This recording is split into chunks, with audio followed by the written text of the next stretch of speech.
Hello बच्चों, let's read the question. The question is saying match the following column. तो column 1 में दिया हुआ है breeding types MOET, interspecific hybridization, cross breeding and out crossing. Column 2 में दिया है यूज्ड फॉर. पहला में है it is done to increase milk production growth rate in beef cattle.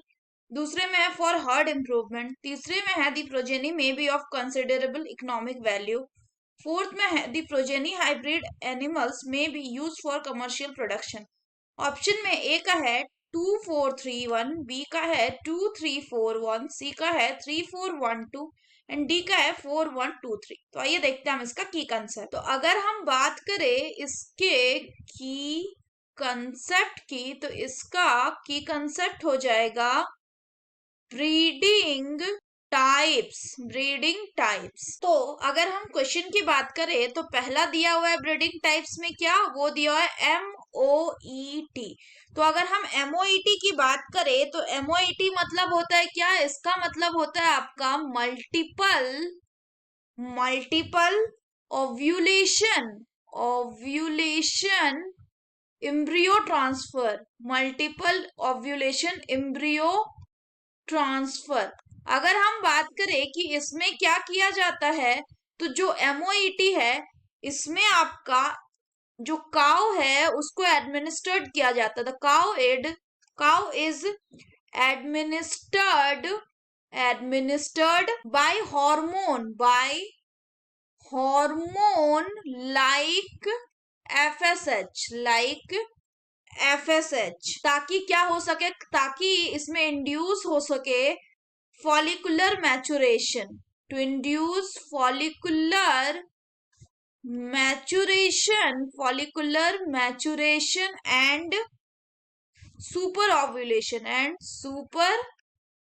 Ovulation. अगर हम बात करें कि MOET क्यों किया जाता है, सो ये किया जाता है किसके लिए, फॉर हर्ड इम्प्रूवमेंट.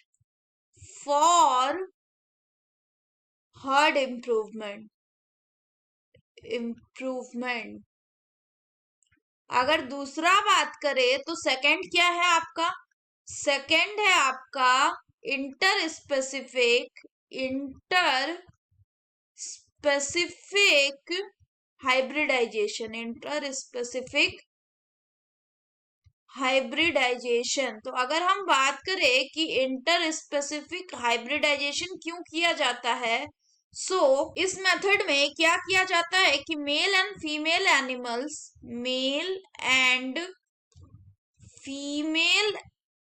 एनिमल्स जो हैं इनको हम क्या करते हैं, दे आर टेकन कहां से, from two different related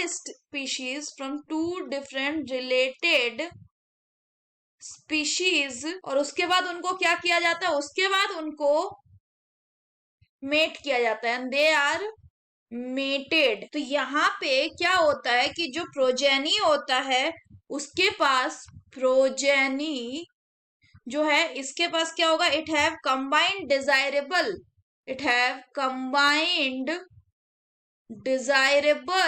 desirable features of both the parents. और इसीलिए यहाँ पे ये जो प्रोजेनी होता है ये किस में यूज होता है, ये कंसिडरेबल इकोनॉमिक वैल्यू होता है उस प्रोजेनी का, कंसिडरेबल इकोनॉमिक वैल्यूज होते हैं प्रोजेनी के. अगर नेक्स्ट बात करें तो तीसरा क्या दिया हुआ है, so third is given as cross breeding. तो अगर हम बात करें क्रॉस ब्रीडिंग की, तो क्रॉस ब्रीडिंग में क्या होता है, क्रॉस ब्रीडिंग. इसमें सुपीरियर मेल लेते हैं हम, सुपीरियर मेल ले लिए किसका, superior male of one breed.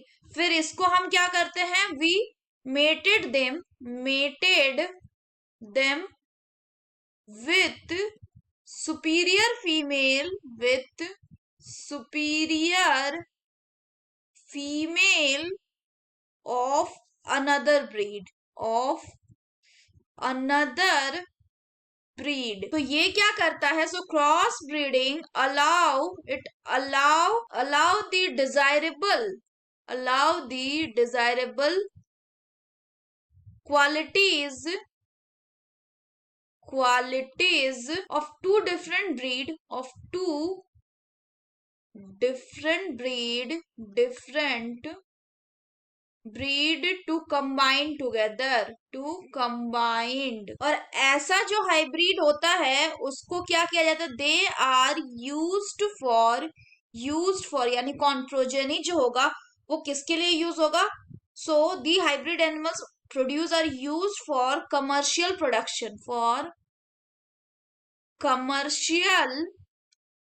Production, अगर हम नेक्स्ट बात करें तो नेक्स्ट किसका बोला गया है? यानी फोर्थ बोला गया है आपका आउट क्रॉसिंग। तो अगर हम आउट क्रॉसिंग की बात करें तो इसमें क्या होता है? तो ये होता है it is the practice of mating of animals within the same breed में ही एनिमल्स को मीट कराते हैं, within the same breed but have no common ancestors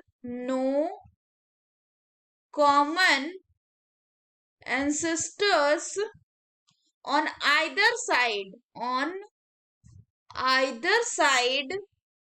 of their pedigree up to 4 to 5 generation, up to 4 to 5 generations। तो यहाँ पे जो animal बनता है ऐसे क्रॉस से उसको हम क्या बोलते हैं? एनिमल को कहा जाता है आउट क्रॉस। जनरली ये जो प्रोसेस है इसको यूज किया जाता है फॉर मिल्क प्रोडक्शन और किसके लिए? To enhance the growth rate of cattle,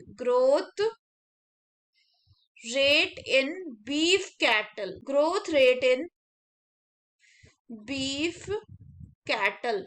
तो अगर हम क्वेश्चन की बात करें तो क्वेश्चन में बोल रहे MOET यानी मल्टीपल ओव्यूलेशन एम्ब्रियो ट्रांसफर, ये किसके लिए किया? It is done for heard improvement, यानी ए का हो जाएगा 2। इंटर स्पेसिफिक हाइब्रिडाइजेशन, ये किसके लिए किया जाता है? फॉर ताकि इसका जो प्रोजेनी हो उसमें कंसिडरेबल इकोनॉमिक वैल्यूज हो, इसके लिए। सो बी का हो जाएगा 3 यानी the progeny may be of considerable economic value. C में बोल रहा है क्रॉस ब्रीडिंग। अगर हम बात करें क्रॉस ब्रीडिंग की तो क्रॉस ब्रीडिंग का जो हाइब्रिड प्रोजेनी होगा वो यूज किया जाता है for commercial production. So the progeny hybrid animal may be use for commercial production, यानी सी का हो जाएगा 4। एंड डी का है आउट क्रॉसिंग। तो आउट क्रॉसिंग का प्रोजेनी को यूज किया था for milk production and to enhance the growth rate in beef cattle, यानी डी का हो जाएगा 1। सो ए का 2, बी का 3, सी का 4 एंड डी का 1। The correct option will be option B. So that's all for the question बच्चों. Hope you understood it well. Best of luck.